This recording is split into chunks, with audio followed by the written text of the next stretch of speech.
শখ ছিল একদিন নিজের আঙুর বাগান হবে। সেই শখ থেকে আজ ৮৫ জাতের আঙুর চাষে সফল চাঁদপুরের তরুণ কৃষি উদ্যোক্তা কামরুজ্জামান প্রধানিয়া।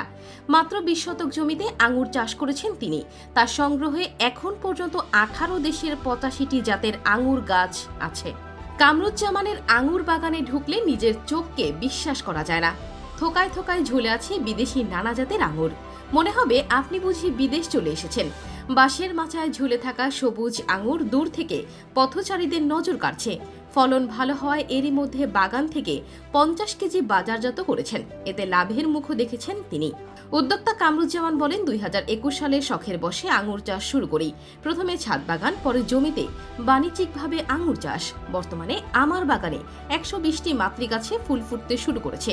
তিনি আরও বলেন, অক্টোবর-নভেম্বর মাসে আঙুর গাছ ছাঁটাই করলে মার্চ-এপ্রিলে ফল পাওয়া যায়। আবার শীতের সময়ে ফলন আসে। বেকারত্ব দূর করতে এখান থেকে চারা নিয়ে অনেকেই চাষ শুরু করেছেন। অনলাইনের মাধ্যমে দেশের বিভিন্ন প্রান্ত থেকে আঙুরের চারা সংগ্রহ করছেন তারা। চাঁদপুর কৃষি সম্প্রসারণ অধিদপ্তরের উপপরিচালক বলেন, এই ধরনের কার্যক্রম দেশব্যাপী ছড়িয়ে দেওয়া গেলে নতুন নতুন উদ্যোক্তা তৈরি করা সম্ভব।